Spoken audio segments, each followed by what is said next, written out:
Well, hello and welcome back to this episode of the Law of Relevancy podcast. I'm Cord Zone, your host, and today we're talking to James Robilotta. James is an author and a speaker, and he's basically taken his career down a path of using humor to make a living, but not in a way that you might think. James, welcome to the podcast, and we're happy to have you on. Cords, I am excited to be here. I was in your town recently. I was down in Tampa just a few weeks ago. We could have been high-fiving in person. Yeah, we should have done this a little bit earlier. The more you know, the more you know. Excited to be here. Thanks for having me. Yeah, you got it, James. So tell us, when did you decide to use humor as a way to make a living? Yeah. You know, it's funny. I think I was using humor as a whole bunch of stuff for my whole life, whether it was a charm tactic, a way to turn in papers late during school, or also as a defense mechanism, right? I mean, I was taught by my dad from an early age, make fun of yourself before anybody else makes fun of you, because then they'll know they can't get to you. And, 30 years later, he wonders why I have a low self-esteem. But still, there came a point where I recognized that my humor was a differentiator for me. And it was something where I was grateful that my dad raised me in a number of ways. He could see that it was inside of me. And so when we were younger, we'd watch a whole bunch of different types of comedians: Rodney Dangerfield, Sid Caesar, Mel Brooks, Billy Crystal, all the greats, Eddie Murphy. And we would just sit down on Friday nights with some popcorn and we'd watch comedy. And it was cool that he saw that, and both of my parents saw that in me early. And so with what I do now as a professional speaker, it was really, that's what my differentiator is from a lot of other speakers, is the fact that I could make people laugh. But it's also interesting because sometimes we don't think of our greatest strengths as our greatest differentiators, because it just comes naturally to me, which sounds cocky, but I don't know what else to say. But like, it's just, when something comes so naturally to you, sometimes you don't think it means that you're special, or that it's different. And so that's a tune that I always played in my head. I was like, well, if it's not hard, then I'm not working.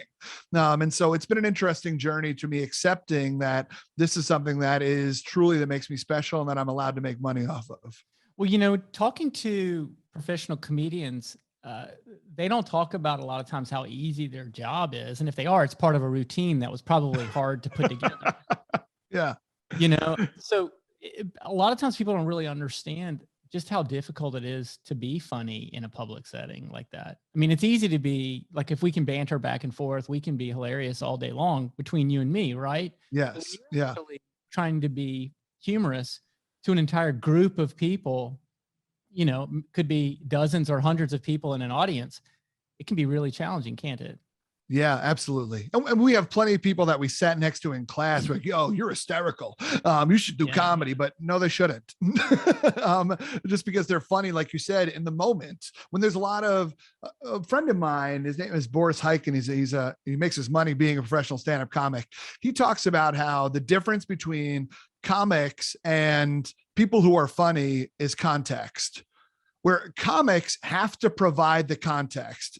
So then you can bring you into that space and then make it funny, versus someone who's able to be like, hey, look at that over there. Isn't that funny? That's a different skill set. And so you're right. The ability to get up on stage and make people laugh is very hard. And it's hard because you learn very quickly if you are funny or not when there's a group of people who are staring at you. And there's no high like a stand-up comedy high, but there is also no low like a stand-up comedy low, right? Like I can remember nights of New York City where I would bomb a set and be like, I don't even deserve to take the subway. I'm walking home in the rain, Charlie Brown style, because it's like, you're not funny, dude. Your jokes weren't funny. You're not funny. What are you even doing here? Why are you trying to do this? And you're also, in that moment, as you're getting started as a comic, you're trying to make rooms of 7 people laugh.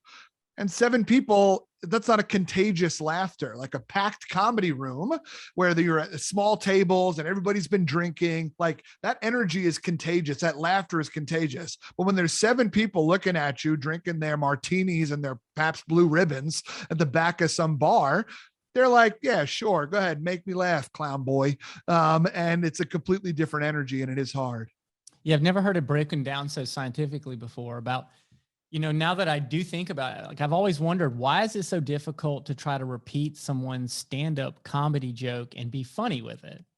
It's Mhm. very difficult to remember, but like what you just said about providing the context, that makes perfect sense because they always draw you in as they're telling those jokes. They're like painting the picture. I was in this scenario, I was in this environment. And then it's something that maybe we all in the audience might share, the frustrations with trying to get on the subway or trying to, back in the old days, hail a taxi or any kind of a thing that has to do with life that we can all relate to. But that is always that first step of the joke is to provide some kind of context to pull us into that moment where you can then react to something funny, right? Yeah, for sure. That's why some comedians, like, you think about someone like a Dimitri Martin, who is just like joke, joke, joke, joke, but it's all wordplay, it's all puns and stuff like that. Like his stuff is a little bit more repeatable, but it's also in some ways it's kind of crazy because it's almost more risky because it's like, here's a joke, here's a joke, here's a joke. And he's almost like, it's almost like spray and pray of like, I'm gonna hit you with 900 jokes. And as long as half of them are funny, you're going to think I'm funny. Right. Versus then you have other people on the other side of the spectrum that are giant storytellers where they're potentially their whole set. You think of like a Mike Birbiglia or someone like that, who their whole set is one long story. And yes, there are funny points of that story, but it's all building to this giant payoff at the end where it's like, you got to nail that payoff. It's so funny. There's just different ways to attack. So let's talk about a little bit about your career and how you've kind of it's evolved to using comedy at different points. So you've been a stand-up comedian, you've been an improv comedian, and now you're a professional speaker that uses comedy in your messages. How did that whole evolution take place? Tell us a little bit about that story. Yeah. Yeah, for sure. So, yeah, I mean, I was that kid in class that everybody thought was funny, or everybody wanted to sit me next to me because I was the wise ass in the back. But then I made a choice when I went to college. I chose between marine biology and doing theater.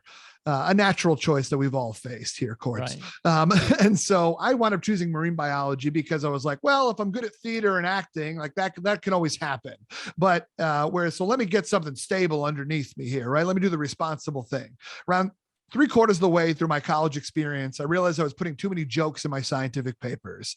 And my professors were like, you know what, James, this may not be for you. And I was like, you know what, I think I agree. And only be funny so many times. Yeah, exactly. And so what I realized during that time, though, is in college that I loved people. So I actually went and got a master's in counseling. While I was getting a master's in counseling is when I also started doing improv comedy at my college. I was at Clemson University. I was doing improv with our team, Mock Turtle Soup. Improv teams always have ridiculous names. But, and I was starting to fall in love with that. And I was doing stand-up on the side of just small clubs around South Carolina and North Carolina. And so I was always doing both, so that when it came time for me to graduate, I was like, all right, well, I want to work in the field of higher education in a major city so that I could live for free, because I ran a residence hall. That's kind of what I was trained to do. So I ran a dorm in New York City for my first professional job ever, because it allowed me to live for free in New York City and therefore work on my comedy as well on the side. Well, it's an endless supply of material as well. Yeah, exactly.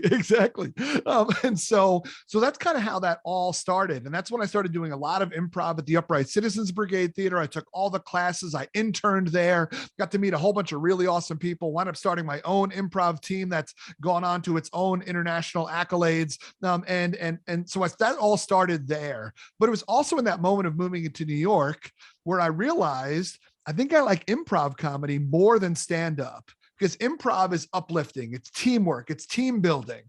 You make a lot less money. There's a lot less higher payoff for an exceptional improv comedian as opposed to an exceptional stand-up comedian. But at that time, in a city of however many million people, I felt alone. And so improv got me that community and gave me that framework of having friends and getting to do what I loved with my friends every single night. And so that's how that all started. And I was working in higher ed, but I started presenting just some fun ideas at conferences that I went to with my students. And after doing that for a couple of years, somebody came up to me at one of those conferences and was like, hey, this may be a personal question, but how much do you charge? And I was like, bro, I don't know who you're talking to right now. If you want to buy me a sandwich, I'll pretty much do whatever you want. Okay. I have low self-esteem and low stakes here. And so, but that's when I realized also in the back of my head, hey, maybe I got something here. And so that's when I started to pursue some of the professional speaking. And I did it for free for a long time because I didn't think my story was good enough, because any professional speaker that I'd seen up to that point in my life had been through something, and usually something pretty dramatic, a crucible moment of like killing their friends in a drunk driving accident, or losing their leg in Nam, or starting from the bottom and now they're here, right? Like I've started here and I'm still kind of here because that's what privilege is. And so the thing is that, I didn't think that my story was good enough to be paid, but then I recognized that no, my differentiator is humor, my ability to make audiences feel. So like my whole speaking style I learned was that I make people laugh and then I sucker punch them in the feels. And that was a true talent that I had that was deserving of being paid. And so that's kind of how that journey happened. So, I mean, just to get into some of the mental health component of it all. Yes. So, and with you being an expert, obviously, so someone with low self-esteem is really difficult for them to feel like they're worth, anything that they have to say, or the things that they're doing. They have trouble grasping that what they're doing is worth something.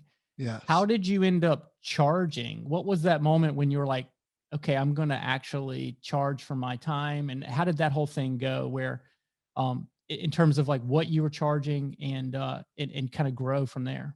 Yeah. So the way I wound up doing it was that I made a video, got some letters of recommendation, and learned about this speaking agency in the college world. And I sent them a tape and some recommendations and applied during their speaker onboarding process. And they took a shot on me.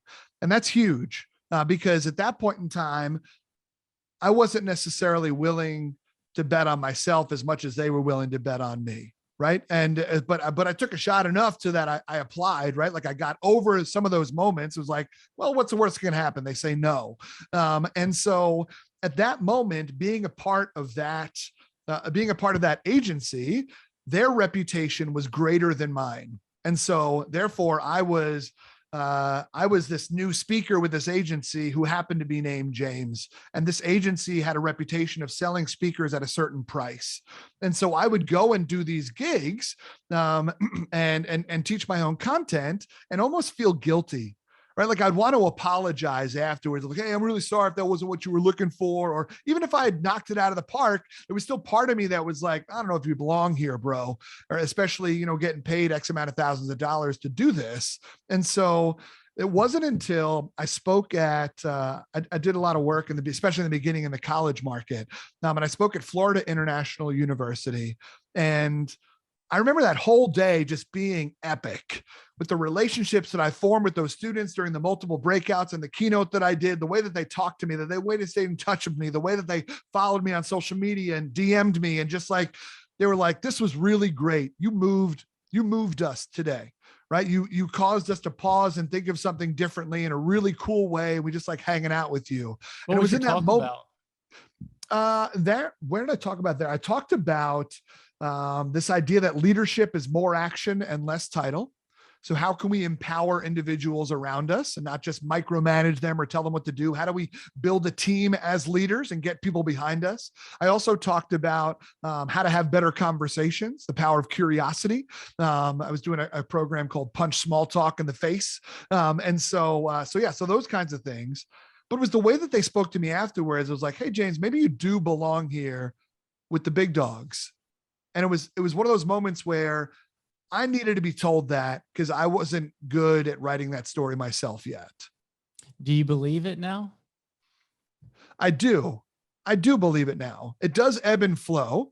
It does ebb and flow where there are certain places where I speak where I still have that imposter syndrome creeps up of like, you don't belong in this space, right? I've done a lot of work for American Express and Accenture and GE and some of these big companies.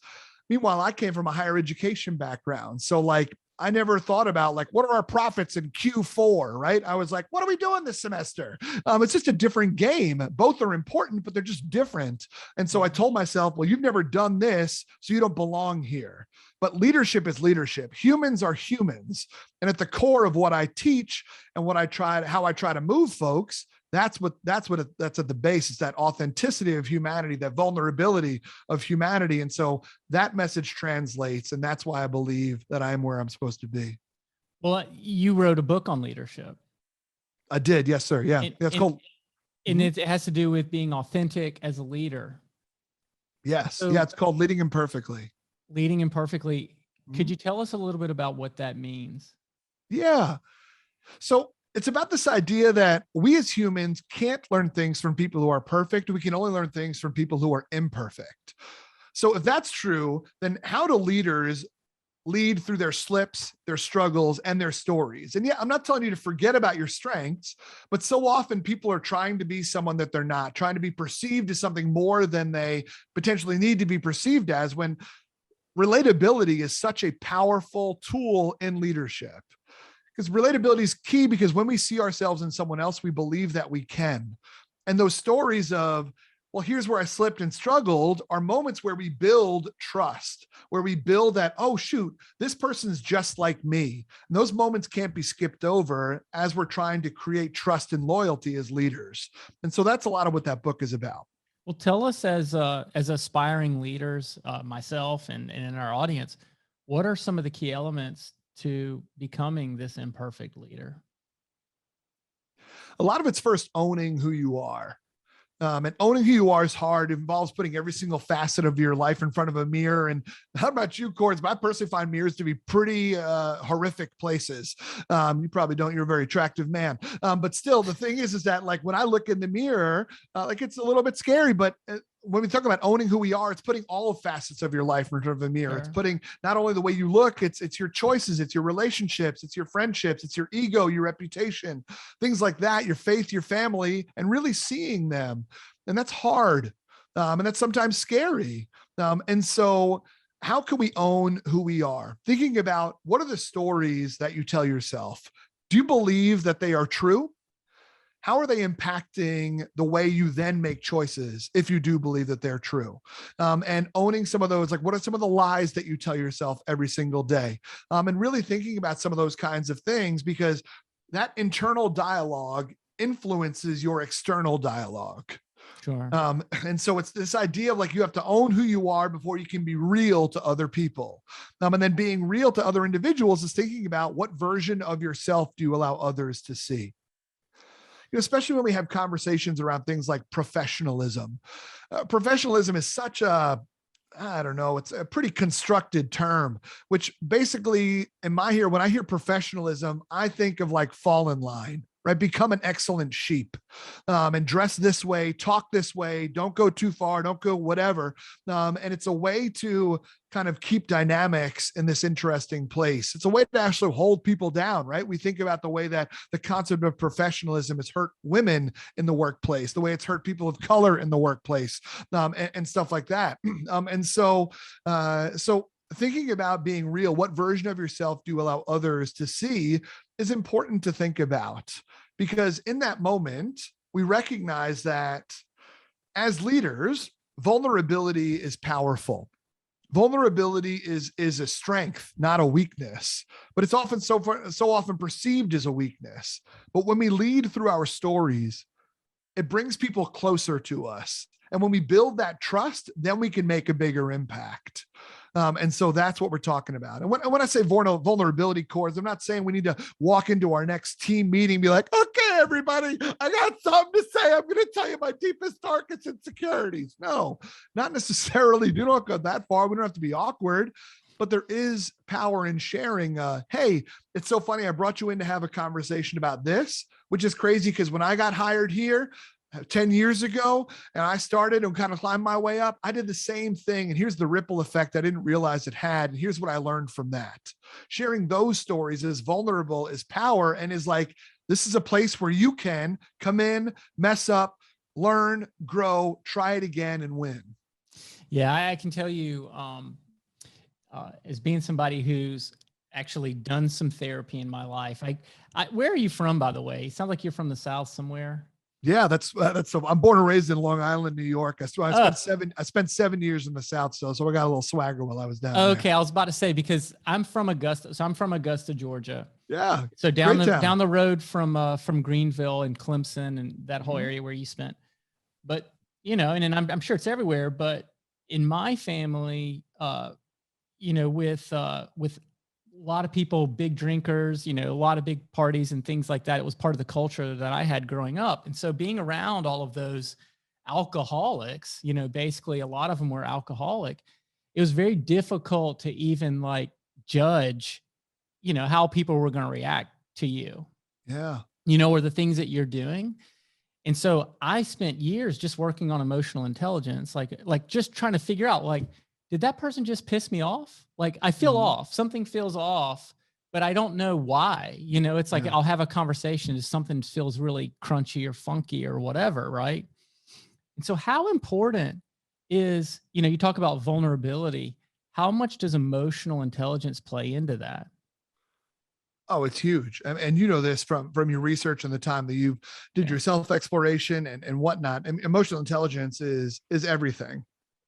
And we can teach skills all we want, but that's the thing, is that sometimes when we think of leadership training, we think of it as skill training, when it really needs to be a lot of emotional intelligence work, because you can teach people how to do a task, but anybody who's an engineer who becomes a project manager will tell you the hardest part of their job is people, right? Right.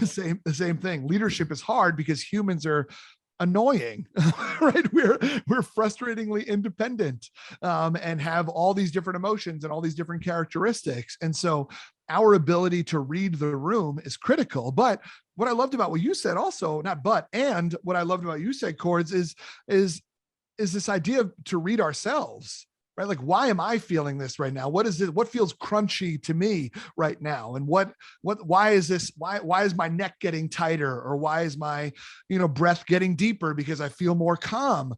That work is also critical, but that's hard because blaming other people is easier.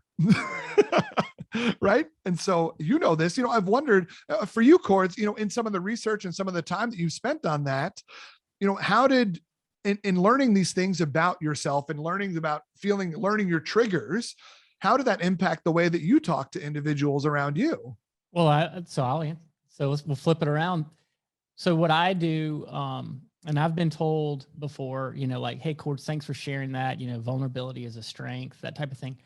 All I'm trying to do, I usually keep things really simple, but it's like, hey, as a company, we're going to take this big risk, and here's my rationale for doing it.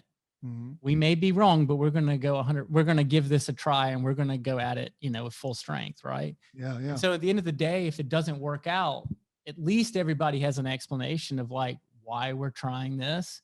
We're not perfect. We understand that we're going to take a risk. And so a lot of times what I try to do is just share, like, here's our reasoning, here's our rationale, here's why we feel this way. And then everybody can kind of get on board.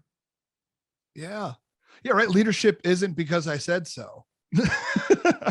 And that's, yeah, the power of giving someone something to point at is critical. And that why, whatever it is, that why, right? We can dive into Simon Sinek stuff, but that's a big thing for sure. And so, yeah, I love that, Yeah. man. Thanks for letting me The, ask you a question. the leadership approach that we have here in our culture is, years ago, about 14 years ago, I took the Dale Carnegie Mm, How to Win Friends and Influence People yeah. class, which is the original Dale Carnegie book. And you were talking about, my favorite leadership books are the ones that were written 100 years ago. The ones that Mhm. didn't come with all the distractions of phones and emails and interruptions and things. And they really just kind of cut to the core of people being people and social people, social animals, Yeah. and the way that we behave. And so, anyhow, it changed my life. And one of the things that I remember the most from that class is that people do things because they want to. At Mm, least they do them long term because they want to. And so you have to create an environment where people want to do things yeah. that you need them to do, because this organization needs to move in a certain direction. So you can't you can't push them. You can't force them to go there. And so you have to create an environment where you have a whole bunch of people that, whether it's they trust you, or there's incentive for them to do those things, but it's best if you can create an environment where they want to be helpful and they want to help each other and they want to all pull in the same direction. Yeah. Yeah, and that's all emotional intelligence, getting there, right? Yeah. Learning what makes people tick, why they want to make the decisions they want to make, what matters to them, and how can we, as leaders, I call it positively manipulate them into being like, yeah, this is why we need to go this direction. It's funny that you said this mattered to you. We're trying to do that. Let me put that in some of your language, and trying to connect the dots for these individuals to the greater why. That's awesome. Yeah, and then we have a responsibility as leaders to make it pay off for them. Right. If Yes. if we're all acting ethically with integrity and all of those things, like, let's all make it be worthwhile for everyone too. Yeah. I love that, Cords. Yep. So tell me a little bit about your book. So I know a lot of people who listen to this show, a lot of my friends, they've written books before. What inspired you to write a book? Yeah. So I would say that's a multifaceted answer. The first one is I felt like it was inside of me. I felt like it was something that mattered. And the other interesting piece of it is that I wrote a leadership book at the age of 32. And so the whole time I was writing it, the constant thought behind me was, who are you, bro? What are we doing here? Like you're 32, yeah. Get over yourself, right? Like, yeah, I'm not qualified for this. Yeah, you've never been in a C-suite level, whatever. You don't have decades of experience, and so, but at the core of it, like you were just saying, it comes down to people. And so, I had this speech. I had this speech that at the time was called "Okay, so you're a leader. Now what?" And like, what does that mean? Congratulations, you're here. What are you doing with it, essentially? And that speech was all based on my experience from a reverse role model that I had as an employee. And this person would never take the blame for anything, would never take responsibility, always figured out why it was so-and-so's fault or this thing. And this person also didn't have a lot of genuine connections with folks. They kind of stayed in their office, which was a hot mess and very dirty, but they would then never meet with anybody in their office. They would meet with them outside of their office in the clean conference room. So no one ever got to see their mess in any way, shape, or form, physically, emotionally. And it caused this distance. And I noticed a lot of people gravitated towards me and didn't talk to them. And I was like, why? And it came down to authenticity for me. And so I actually thought I came up with the term authentic leadership. Then I did a quick Google search, Cords. Turns out it's a whole theory. And so that's fine. It was a validating moment. I got over myself and realized and felt validated. And so, but that's what I wanted to write the book about. And so that's kind of how it started, why I wrote it. It started as a speech that then I was writing a lot of blog posts about authentic leadership and leadership in general, that I wound up taking those blog posts, tripling them in length, and they became chapters to this book. And that's kind of what enabled me to write the book as well. So how are the book sales going? I guess it depends on what your metrics are, right? I mean, it's self-published. I've sold a little bit less than 10,000 copies of it, and it's 5 years old. So I don't know what that means, right? I mean, it's not. I think it's great. I mean, it's nice. It's nice to know that you've got this body of work out there in the universe, that people are reading and engaging with. I think that's pretty cool. That would be cool for my ego. I'd be like, man, this is really awesome. 10,000 copies. That's amazing. Yeah. It's funny, during the whole writing process, you kind of oscillate back and forth I kind of oscillated back and forth with, I'd write a sentence one day and in the back of my head, I was like, this is going to be quoted until the end of time. And then the next day you write a sentence, you're like, ain't nobody reading this, bro. And so it's a fascinating journey. It's also interesting to think about. I don't know if this is true for you, but while I was writing it, there were like 3 people that I had in my brain where I was like, I need these people to like this book. Yeah. And if these people like this book, like my dad was one, handing my dad a copy of my book and asking him to read it was the most nerve-wracking 3 weeks of my life. But then at the same time, having him call me and be like, I finished your book, then hitting me with a very annoying long pause. And then being like, it was really good, was important. And so I think that's a big thing too, is that sometimes there are just individuals in our lives that are the barometer for our own success. And so having those 3 individuals love my book was a really big deal. And that made it a little bit worth it. That's Not actually a lot of it worth it. so. What you're talking about in our world is something we do, something called persona development. Hmm. So a lot of times when we're doing marketing and telling stories for brands and for our clients, what we'll do is we'll imagine this ideal customer, and one particular product and service might have 4 or 5 different perfect customers, or people that could get a lot of value from whatever it is. Maybe it's the styrofoam cup or whatever. But basically we create these imaginary people, and we even give them names, and we say, okay, this is Julie. Julie is going to be, this person who's on the go, right? And she needs her drinks to stay hot or cold, or right, and she's, busy and working and young and on the public transportation or whatever it is, and doesn't want to carry around a mug. So this cup is perfect for her. So it's really important. A lot of times, sounds like you just did it naturally, using real people in your life, figuring out that, hey, I need these personas or these real people to actually appreciate and like what I'm doing. I like the fact that your dad gave you that long, awkward pause. I assume you probably learned a lot of your humor from him.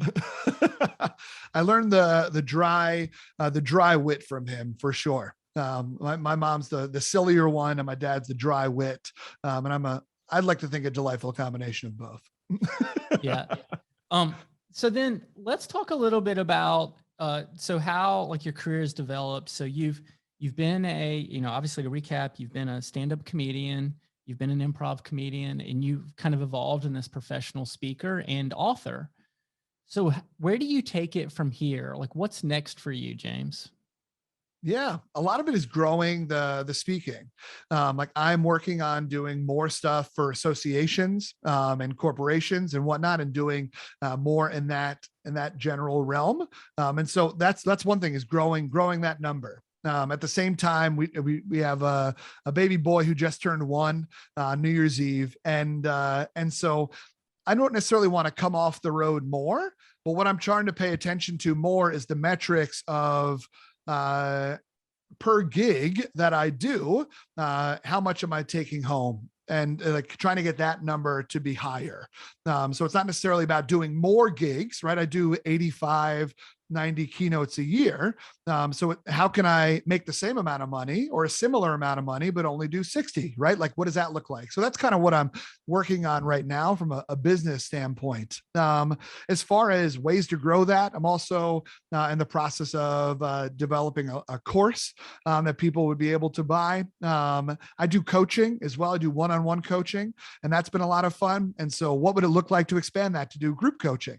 And is that a potential area that I'm looking into pursuing here in 2022? So those are some of the things. And then I would say the last piece is that I hold my own event a couple times a year. It's called Living Imperfectly, and it's basically trying to help people get unstuck. People are constantly being, their heads popped off the pillow one day, and they're kind of like, how did I get here? What am I doing? I'm gonna go buy a Porsche, right? Like those kind of individuals that are just feeling a little bit stuck and thinking about what matters to me, and is the ship pointed in the right direction, or am I just doing things because it's what I've always been doing and it's fine, and so I'll just kind of keep going. Trying to work with individuals who are at that point where they're questioning, is this it for me? And if it is, great, then let's smash the gas. And if it's not, then what does it look like to pivot? So those are the general streams of income that I have. How do you, so I've got a couple questions for you. Yeah. The first one I'll ask you is, how do you compartmentalize how do you sit down, and how do you say, okay, I'm going to compose like content around this topic? It seems like you've got, as we've spoken today, seems like you've got these sort of like sets, about messaging. So I've got this speech, I've got this speech, I've got this keynote, I've got this one. How do you say, okay, now I have enough for this whole another presentation? Mm-hmm. Yeah. I think a lot of it comes down to alignment, which I know is something that you talk about a lot with marketing, is you have to be aligned in order to know what the heck you're marketing, because it just makes it easier, makes it more efficient. So a lot of it for me comes down to this idea of alignment. And when I think of that, I think of it kind of like as a tree. And what is the core of that tree, the trunk of the tree? And then everything can come off of that. That makes sense to come off of that, right? I'm not out here trying to plant a whole bunch of different trees and see what grows. Instead, it's focusing on the core. And so for me, a lot of that core comes back to authenticity, vulnerability, curiosity, right? Like those are my big three things. And so as I'm developing new content, or as I'm helping people with coaching, or as I think about consulting, or thinking about this course or whatnot, leadership activities, they all have to come out of that. They have to be branches off of that tree. How do you recognize that there's a need for a new branch, or that you have enough for a new branch? Yeah. I think this is an interesting struggle that I'm having right now, because especially when I think about your expertise, Cords, is what I'm doing.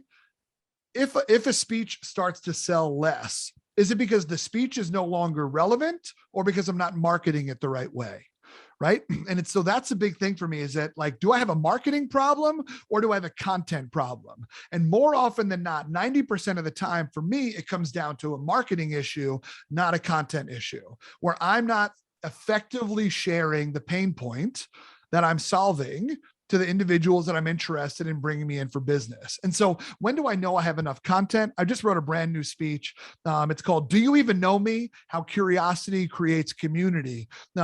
Because we currently have a big issue with that in society and in a lot of companies that are trying to build community within their organizations that people are now flooding out of.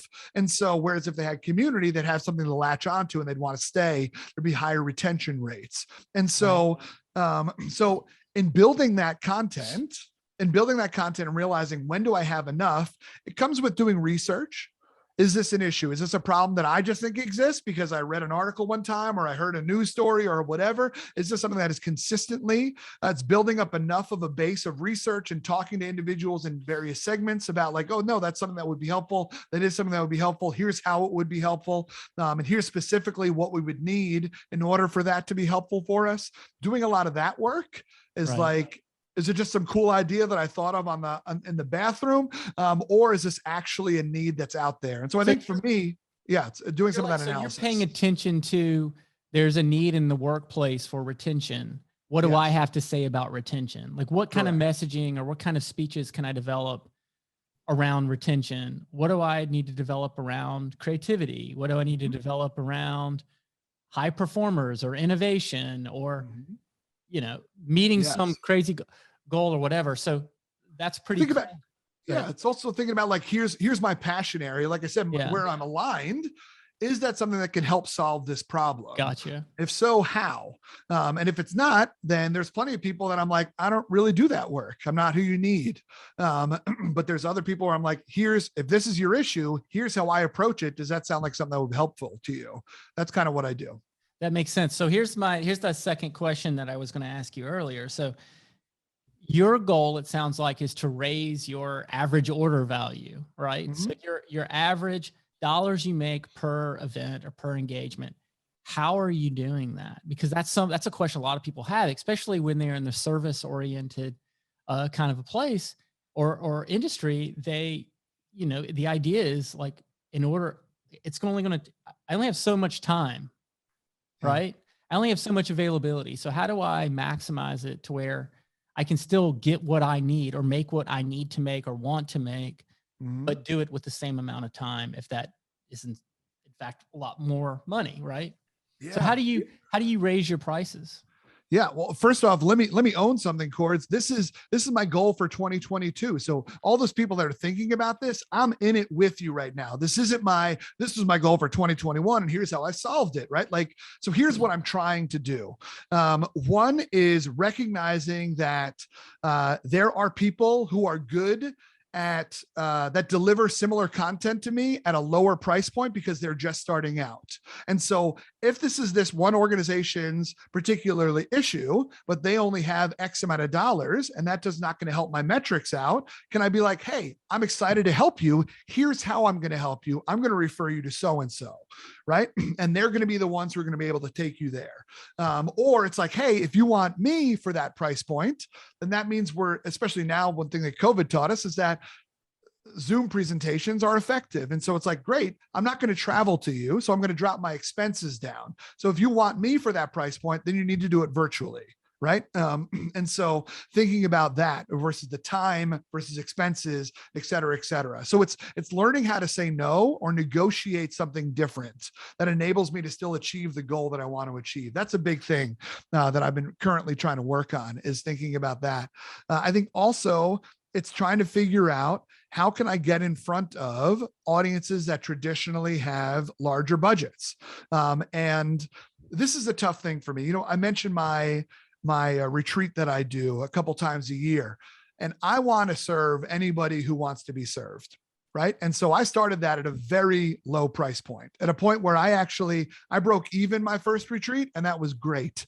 But if I truly want to make money from that, and it's a lot of work to do, then I unfortunately need to stop thinking about a certain type of clientele or avatar. And I need to think about somebody else, an avatar that has reached a certain level of success or a certain level of wealth, and be like, how can I market to that individual? Because those are the kind of folks that I want to come in. Because there are plenty of people that are doing weekend long retreats for 10 grand for a ticket price. Right. I'll be honest with you, as long as we're out here, right? Like, my ticket price was $150 because I wanted to serve as many people as wanted to come. Right. And so if I truly want to make money from that, then I need to figure out how to market to a different avatar of human. And then if I still want other people to come, if I still want to fill some of those seats with individuals that maybe don't have that money, then I need to offer scholarships and figure out another way to do that I'm still serving. Because I don't want to take away a certain part of the population. There's value in having a bunch of different folks in the room. But it's that idea of, I have to say no to this in order to be able to say yes to this. And so that's a little bit, which is hard because I've been in a yes mentality. Right. And I need to shift that mentality of almost like a maybe mentality. Maybe, but it's got to be like this. Yeah. And it sounds like you're also like predisposed as a person just to say yes, even when it's outside of what you need it to be, or like you're willing to have. I'm just thinking from some of your talks about being like your personal self-esteem or whatnot. It seems like that's probably something we all struggle with. Like, hey, no, wait a second. This thing is really worth $2,000 a ticket. It's not like, what do I have to do? Like, am I truly worth that? And so it sounds like that might be a challenge that you're trying to deal with, is like, how do I even get to the point where I can ask for some large amount of money for my retreat? Correct. Yeah. It's a big deal because, I mean, because everybody is worthy, right? Everybody is worthy of help. Everybody is worthy of love. Everybody is worthy of these services and deserving of them, right? Like, there's been a number of times recently where I've done stuff for senior living associations. And this is a heck of a time to be in the senior living world, right? With COVID, like, these people are hurting. They're overworked. They're underappreciated. And their population are isolated. Yeah, it's terrible. They're seeing the front lines. And so, like, when they come up to me and be like, James, all we got is $1,500 or all we got is $750. I can't be like, well, sorry about that. Good luck. Right. Like, you have to figure out a way to serve. And so it's thinking about not being, the idea is no longer that I will not be generous.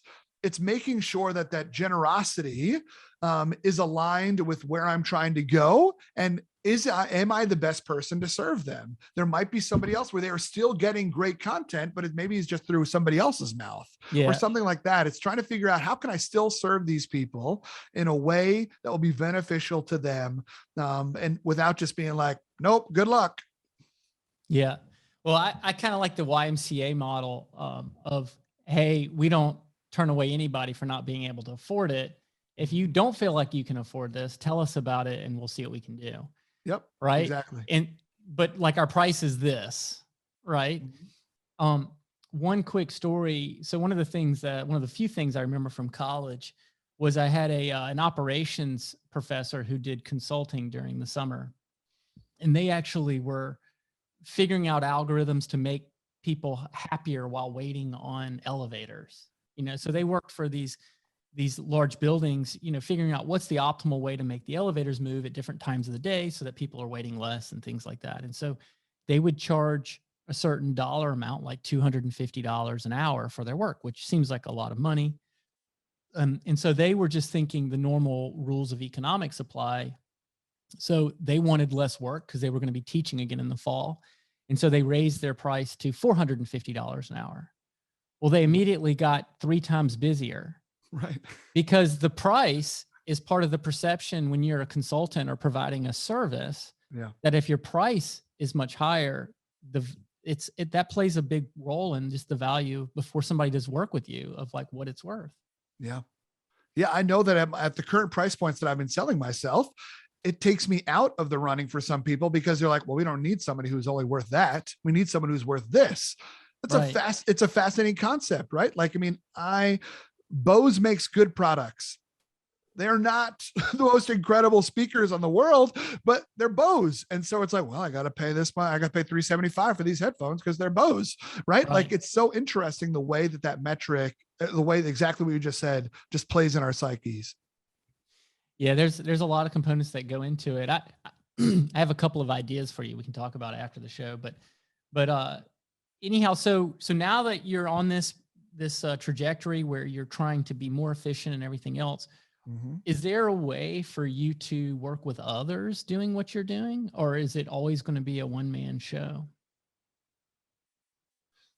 I think that there is a place for us to develop some sort of like potentially like in the case of, I do weekend-long leadership retreats. I can write that curriculum, and then people can buy that curriculum and either facilitate it themselves on at their various leadership retreats that they do, or I could also develop a way that I've written that curriculum and then I'm sending facilitators who've been trained by me, right? Like you mentioned Dale Carnegie, right? He's got this great John Maxwell. Right. All these people have these great facilitators that go forth and teach their own messages, and things like that. I think some of that is important, and I think is something that it's fascinating because you've got to get your ego out of the way of like, well, I'm the only person who can do this, so I got to be the one who's there. And so that's what I'm also having conversations with. I've hired staff, and actually having a team around me has helped because they see it differently. Like sometimes I'm too close to it, right? And sometimes you're a little too close to it. And so how can you hire somebody who's seeing what you're working on, staring at your baby, but seeing it from a different lens and being like, this can exist this way also. And having to get over yourself is something that I'm currently also working on. Yeah, that's definitely one way to scale. I mean, obviously having some of your curriculum, having your book, using other teammates to help you be more efficient. Those are all good ways to scale. Wish you the best in doing all of that. James, where can people follow you and your thought leadership and potentially even book you to help them with their speaking engagement? Yeah, for sure. It's always interesting being this vulnerable because there's moments where it's like, well, I just told people what I'm working on my business. So now who would want to book me? Right. Like it's so like vulnerability is so fascinating, but at the same time, I know that there are people walking the walk with me right now and that are excited that I think the best leaders, my role models, are 3 steps ahead of me, right? They're not the individuals who are like, I mean, shout out to Tony Robbins and some of these fascinating speakers that have done incredible things, but like some of their breadcrumbs have disintegrated because times have changed. And so that's what I try to lead from a place of, is that I'm just a few steps ahead of some folks, but I haven't figured out the entire thing. And so that sounds like something that could be helpful to you, and you're looking for someone who's been working on it as well and in it with you, I'm James T. Robo all over the internet. James T. Robo, that's R-O-B-O, and JamesTRobo.com, James T. Robo Instagram, James Robilotta on LinkedIn. And so, yeah, I'm all over the place and would definitely be willing to talk to some folks. If you head to my website, JamesTRobo.com, you get 3 free chapters on my book too, if you want to check some of that out. Yeah, and I'll personally vouch for you. I did read some of your blogs and listen to some of your podcasts, and it's very entertaining. So thanks again for joining us, James. And thank you. Hope to talk to you again in the future. You can find this episode anywhere where podcasts are found. You can share it there also. Once again, my name's Cords Owen, and I am the CEO of Bake More Pies, a full-service advertising agency located here in Tampa Bay. And thanks again for joining us. We'll see you next time.